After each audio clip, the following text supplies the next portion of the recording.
Fala galera do Superação, boa noite, tudo bem com vocês? Espero que esteja tudo bem com vocês. Eu sempre começo desejando isso, a paz e o bem do nosso Senhor Jesus Cristo sobre você, sobre a sua casa, sobre a sua família.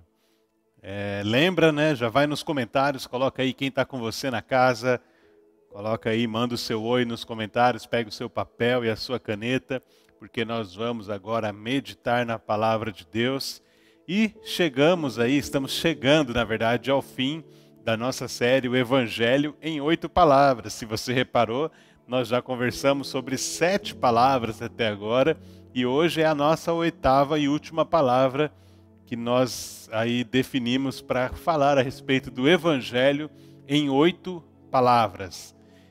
Nós não estamos acabando a série hoje, a série não se encerra hoje, mas hoje se encerram as pregações da série e as 8 palavras da série. Eu quero encerrar essa série, chegando ao fim aqui das pregações dessa série, falando que eu encerro as minhas pregações dessa série com o coração leve e a consciência tranquila, porque eu lhes expus o Evangelho nesses dias aqui, nesses sábados, que nós conversamos acerca do Evangelho em 8 palavras. É claro que todo pregador sempre fica com aquela sensação de que poderia ter ido um pouco além, de que não foi tão bem em algumas, mas enfim. Mas eu fico com a consciência tranquila pelo fato de que lhes preguei, lhes ensinei, como diz o apóstolo Paulo, o Evangelho.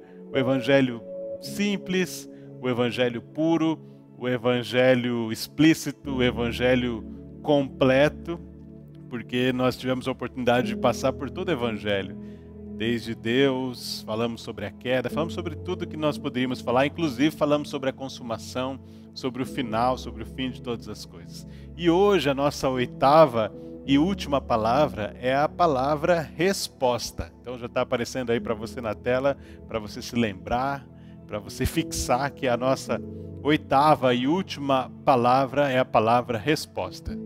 Eu quero ler um texto na palavra de Deus para falar sobre isso. Não é um texto que eu vou pregar nele, mas é um texto que vai ser o nosso ponto de partida e nós vamos voltar a ele daqui a pouco. Mas está lá na carta de Paulo aos Gálatas, no capítulo 2.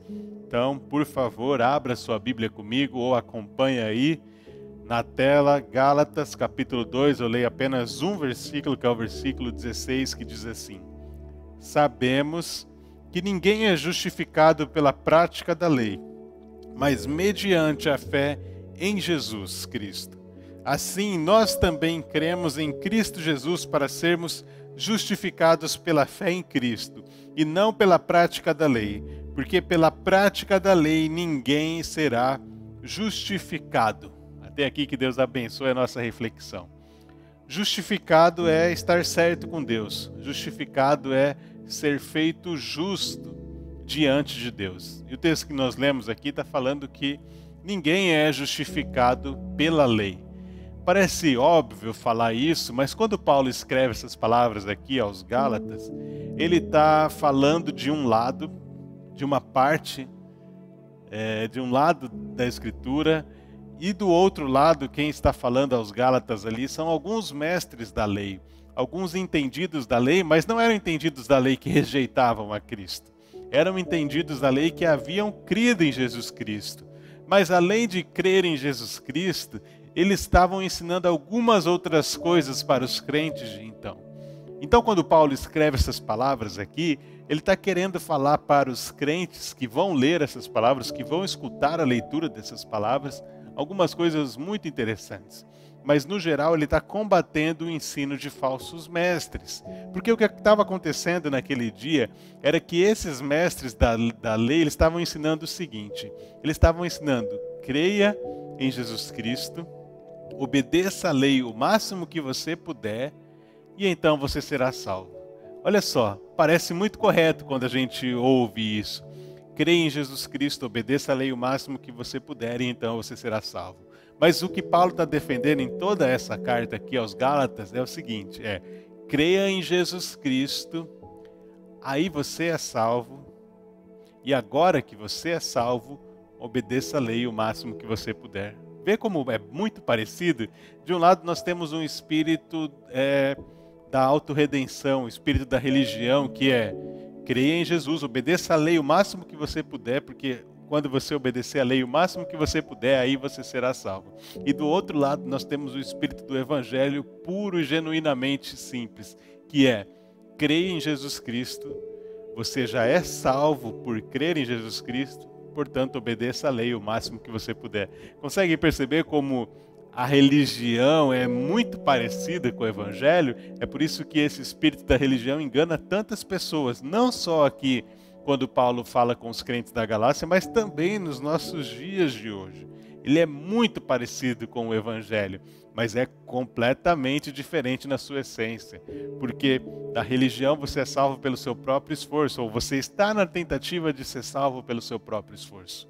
Mas no evangelho você é salvo pelo mérito de Jesus Cristo. É isso que o texto que nós lemos fala. Ninguém é justificado pela prática da lei, mas mediante a fé em Jesus.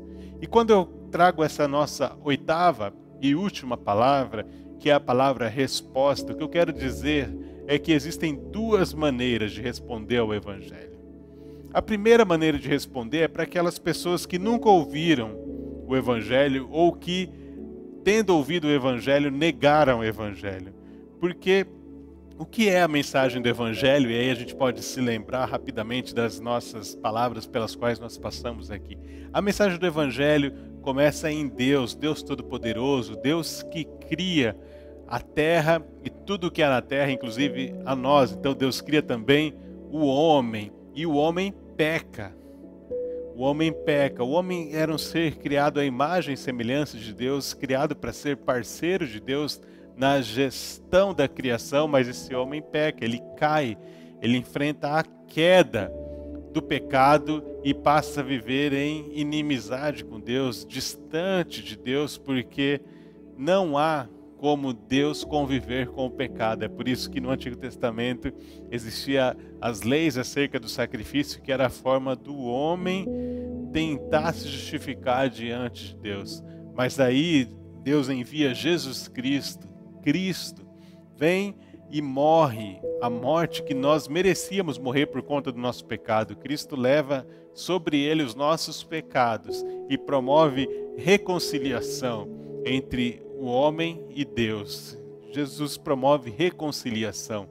E a maravilha do evangelho está nisso, porque graças à reconciliação proposta e promovida por Jesus, nós podemos experimentar renovação e sermos renovados de dentro para fora por causa do evangelho. E tudo isso termina, tudo isso vai se afunilando para chegar na consumação, no fim de todas as coisas, quando a redenção será completa, tanto para os filhos de Deus, mas também para a criação, para a natureza, que aguarda com expectativa a redenção e a manifestação dos filhos. Então, esse é o evangelho.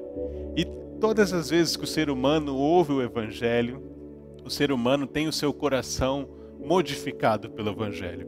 O evangelho sempre muda o coração, porque ou o evangelho amolece o coração, desperta o coração, ou o evangelho endurece o coração. Então, a primeira maneira de responder ao evangelho é para as pessoas que nunca ouviram o evangelho ou que o ouviram e o negaram.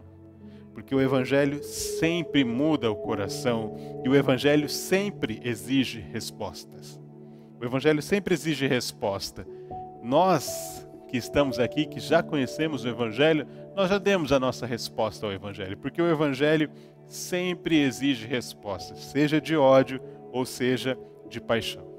Mas a segunda forma de responder o evangelho é para as pessoas que já ouviram e receberam o evangelho.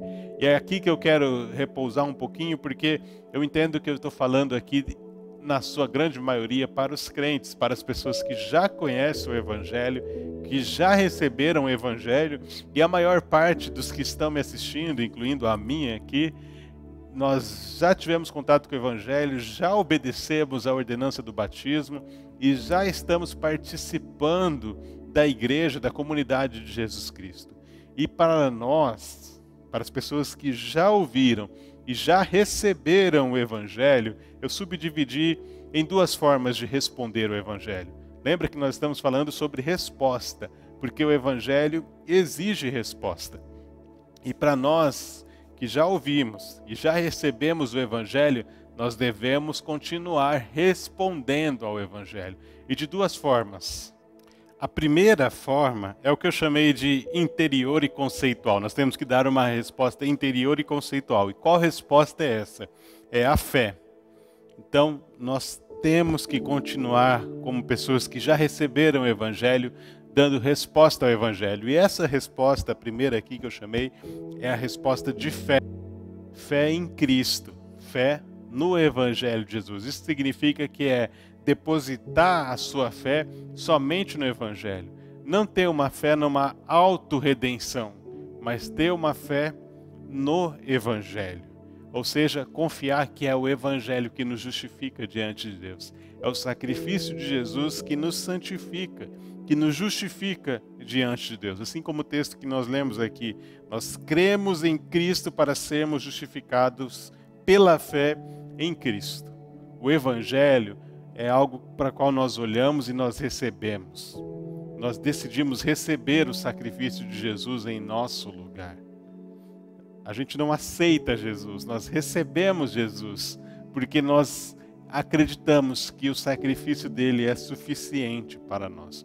O está consumado, quando Jesus na cruz fala, está consumado, ele nos livra para sempre do fardo de querermos ser salvos pelo nosso próprio sacrifício, pelo nosso próprio esforço. Tem um exemplo na Bíblia que é interessante. É aqui mesmo, em Gálatas capítulo 2. Paulo e Pedro, dois apóstolos de Jesus. Pedro, um apóstolo ali, testemunha ocular do que aconteceu com Jesus. E Paulo, declarado, chamado por Jesus para ser apóstolo. Mas o fato é que acontece algo um tanto quanto engraçado aí em Gálatas 2, a partir do versículo 11. Paulo fala assim que quando ele foi a Antioquia, ele confrontou Pedro cara a cara, porque Pedro ainda estava fazendo algumas coisas que não eram tão legais. Pedro ficava lá com os gentios, mas quando chegava a turma dos judeus convertidos, Pedro fingia que não conhecia os gentios. E Paulo repreende Pedro por causa disso. Paulo chama a atenção de Pedro por causa disso. Lá no versículo 14, Paulo chama a atenção de Pedro por causa disso.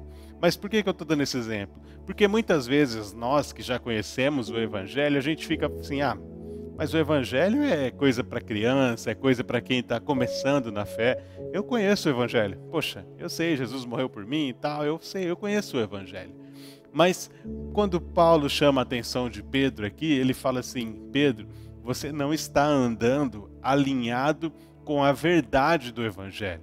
A preocupação de Paulo é, Pedro, você conhece o Evangelho. Você conhece o Evangelho, inclusive você foi testemunha ocular do sacrifício de Jesus.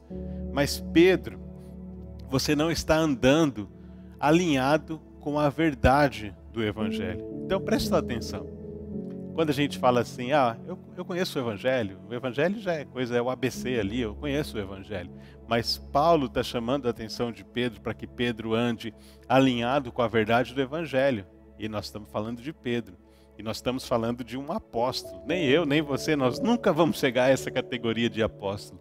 Mas Paulo chama a atenção de Pedro falando, Pedro, você conhece o Evangelho, mas você não está andando alinhado com a verdade do Evangelho. É por isso que eu digo e repito, o Evangelho não é o ABC da vida cristã. O Evangelho é o A a Z da vida.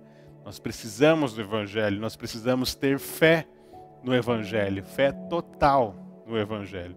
E a segunda forma que a gente dá a resposta para o Evangelho é o que eu chamei aqui de uma resposta exterior e prática, que é a resposta da missão. Ou seja, o Evangelho nos coloca em missão. E uma das maneiras de nós respondermos ao Evangelho é estando em missão. Essa reconciliação que Jesus promove entre o homem e Deus, eu gosto de pensar nela como uma pedra jogada num lago. Assim, quando você joga uma pedra no lago e ela vai fazendo aquelas bolas, né? vai se espalhando ali as ondulações, assim também é a reconciliação que Jesus promove entre Deus e o homem. Porque assim como uma pedra jogada no lago, A primeira ondulação dessa reconciliação é uma ondulação pessoal, ou seja, a nossa reconciliação pessoal com Deus. A segunda ondulação é a nossa entrada no corpo de Cristo, na igreja. Então, a segunda ondulação é o nosso estabelecimento no corpo de Cristo. E a terceira ondulação é a postura missional, ou seja, o fato de nós estarmos em missão. O que eu quero dizer com isso é que o Evangelho tem que nos habilitar a uma vida da porta para fora da igreja. Nesse momento que nós estamos num momento de distanciamento, de isolamento, nós não estamos tendo a oportunidade de nos reunirmos presencialmente na igreja. Isso significa que nós estamos mais tempo ainda para fora das portas da igreja, para fora das paredes da igreja.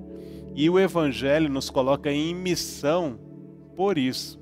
Porque tem uma diferença. Quando você pega e convida um amigo seu para ir na igreja, você fala, vamos lá na igreja, vai ter uma banda, vai ter uma palavra legal. É um tipo de missão que a gente chama de atracional, ou seja, atrair as pessoas para virem para a igreja. Mas a missão que o Evangelho nos propõe é uma missão que é chamada de encarnacional, ou seja, nós encarnarmos essa mensagem do Evangelho por onde nós formos. E isso implica numa outra palavra muito interessante, que é a palavra intencionalidade, ou seja, nós sermos intencionais na nossa missão de proclamar o Evangelho para além da igreja. Ou seja, não é chamar as pessoas para ir para a igreja ouvir o Evangelho, mas é levar o Evangelho até as pessoas. É ter a intenção, a coragem de abrir a boca e falar do Evangelho. A nossa resposta ao Evangelho também deve ser uma resposta de missão. E eu estou falando do Evangelho, da mensagem do Evangelho. Você sabe que o Evangelho não é um estilo de vida. O Evangelho é uma mensagem. E como toda mensagem deve ser pregada. A gente não vive o Evangelho, a gente prega o Evangelho. A gente prega o Evangelho, a gente olha para o mundo e dá respostas com o Evangelho para as questões que estão aí no mundo. É por isso que nós, enquanto crentes no Senhor Jesus Cristo, nós devemos ser intencionais em tudo, inclusive em conhecer a cultura, em assimilar a cultura e conhecer a cultura para dar respostas do Evangelho para ela. Eu estou falando isso porque eu vou dar um exemplo pessoal aqui do meu TCC. Lá na época que eu fiz faculdade de teologia, porque já faz muito tempo, lá em 2018, quando eu fiz o meu TCC, o tema do meu TCC era como manter a pregação relevante em tempos de avanços tecnológicos. Ou seja, em tempos como esses nossos aqui, que ninguém conversa com ninguém, ninguém presta atenção em ninguém, a atenção dura 15, 20 minutos no máximo, porque está todo mundo no celular, e a gente precisa encontrar novas formas de se comunicar. E eu estava falando, como é que a gente deixa a pregação relevante nesse tempo? E aí, uma das coisas que eu debati com os meus avaliadores na banca do TCC, é porque eu estava sustentando lá no TCC de que não só o pregador, mas todos os crentes precisam entender a cultura para que a pregação do Evangelho de todos os crentes seja uma pregação que consegue se relacionar com a cultura. Porque senão nós estamos falando B, enquanto o mundo todo está falando C, e não consegue se comunicar as duas coisas. E lá eu defendia o seguinte, que o pregador, mas aqui eu estendo para todos os crentes, ele não pode ir pregar sem saber, por exemplo, as séries mais assistidas do Netflix, o que está falando lá nessas séries. Ele não pode ir pregar e falar com a sua audiência sem saber quais são os youtubers que estão influenciando a sua audiência, o que esse pessoal está falando, quais são os temas das músicas mais tocadas no Spotify, por que tem tanto desafio bobo aí no TikTok da vida, e a gente pegar tudo isso e usar o Evangelho para dar resposta a isso, e a gente conversar de uma forma que as pessoas consigam entender o que a gente está falando, que a gente não fique desconectado da realidade. Porque contextualizar não é falar para as pessoas aquilo que elas querem ouvir. Contextualizar o Evangelho é falar para as pessoas aquilo que elas não querem ouvir, mas numa linguagem que elas consigam entender e possam dar uma resposta no final, ainda que seja uma resposta negativa para o Evangelho. Mas nós, como portadores dessa mensagem, temos a missão de pregar o Evangelho numa linguagem que elas consigam ouvir e possam dar uma resposta para isso. Porque se a gente menospreza a cultura e fala dela com desdém, a gente fica obsoleto. As pessoas vão olhar para a gente e falar, olha lá os velhos, olha lá os crentes antiquados. Se a gente menospreza, a gente fica obsoleto, a gente fica antiquado, a gente fica parecendo velho. Se a gente demoniza a cultura, a gente fica distante. Mas se a gente consegue entender, contextualizar e ressignificar a cultura, a gente fica relevante. Então é sobre isso que eu quero falar. A nossa resposta ao Evangelho tem que ser também em missão, e uma missão com ousadia, e eu vou encerrar dando um exemplo bíblico. Lá em Mateus capítulo 16 tem uma conversa interessantíssima de Jesus com os discípulos, porque ele começa a perguntar para os seus discípulos o que as pessoas estão dizendo que eu sou. Quem as pessoas acham que eu sou? E os discípulos vão dando alguns palpites ali, até que Pedro fala assim, tu és o Cristo, o Filho do Deus vivo. E Jesus fica extasiado com essa resposta de Pedro. Ele fala, olha, bem-aventurado é você, filho de Jonas, porque não foi carne ou sangue que te revelaram isso, mas o meu Pai que está no céu, que revelou para Pedro que Jesus era o Cristo, o Filho de Deus vivo. E aí Jesus fala assim, e sobre esta rocha, que é Ele mesmo, Jesus, sobre esta rocha, eu edificarei a minha igreja, e as portas do inferno não vão prevalecer contra ela. Ou seja, Jesus está nos dando autoridade como igreja para ir. E Ele fala assim, a missão de vocês, a resposta que vocês vão dar em missão ao Evangelho, é uma missão tão poderosa, o Evangelho em vocês vão ter tanto poder que as portas do inferno não prevalecerão contra a igreja. Isso é tão poderoso, isso é tão maravilhoso, porque, pensa só, a porta não é uma arma ofensiva, a porta é uma arma defensiva. Quando você coloca uma porta na sua casa é porque você não quer que o ladrão entre. Mas Jesus usa essa ideia da porta para falar que nós não vamos ser atacados pelo inferno, mas nós vamos atacar. Ou seja, é uma missão para a gente ir em ousadia, porque Deus não perde guerra. E quem vai em nome de Deus não perde guerra, porque vai no poder do Espírito Santo. Então o que eu quero falar é que a nossa resposta ao Evangelho é uma resposta de fé e uma resposta que vai em missão. E mais do que uma argumentação intelectual, nós precisamos, na nossa missão, revelar a beleza de Cristo. Eu lembro de um hino muito antigo que cantava na igreja, muito antigo mesmo, que falava que a beleza de Cristo se veja em mim. Então que a beleza de Cristo se veja em você, se veja em mim, se veja em todos nós, para que a nossa resposta ao Evangelho seja uma vida de fé e uma vida de missão. A nossa oitava palavra é resposta. Não apenas porque nós devemos responder ao Evangelho, mas também porque o Evangelho é a resposta. Eu não sei qual é a pergunta que você traz, mas o Evangelho é a resposta para essa pergunta. Eu não sei se a pergunta que você traz é a depressão, é o desânimo, mas eu quero dizer que o Evangelho é a resposta. Porque diante de uma depressão e de um desânimo, por exemplo, o moralista, o religioso vai falar assim, você tem que melhorar a sua vida está toda torta. Ou a pessoa que não é religiosa vai falar assim, você só precisa tratar suas emoções. Mas diante de uma depressão, de um desânimo, de uma depressão não fisiológica, digamos assim, a resposta do Evangelho é, você talvez tenha colocado alguma coisa na sua vida e dado a ela mais importância do que Deus. Então você precisa se arrepender e confiar totalmente em Jesus Cristo, no Evangelho de Jesus Cristo. Eu não sei qual é a pergunta, mas a resposta é o Evangelho. A pergunta é, como nos comportar diante de uma pandemia? Como não temer a um vírus que é letal? Como não temer a uma politicagem em volta de uma doença? A resposta é o Evangelho. Os políticos precisam se arrepender. Nós precisamos nos arrepender. Nós precisamos confiar no Evangelho. Por que temos medo de um vírus? Porque temos medo de uma doença, se daqui a pouco estaremos com Jesus Cristo? Porque temos medo de quem pode matar o corpo e não de quem pode jogar a alma no fogo do inferno? Enfim, devemos temer somente a Jesus Cristo e devemos confiar no Evangelho, porque o Evangelho é a resposta. Que Deus te abençoe, que você aprenda a depender somente de Jesus Cristo e do Evangelho de Jesus Cristo. Que Deus te abençoe e acompanhe nas próximas semanas aí, apesar das pregações dessa série terem acabado, a série não acabou, nós temos novidades vindo aí. Então, fique com a gente, continue acompanhando o Superação. E agora nós vamos ver os vídeos do Tamo Junto aí. Quem é que mandou os vídeos pra gente nessa semana? Tchau, tchau.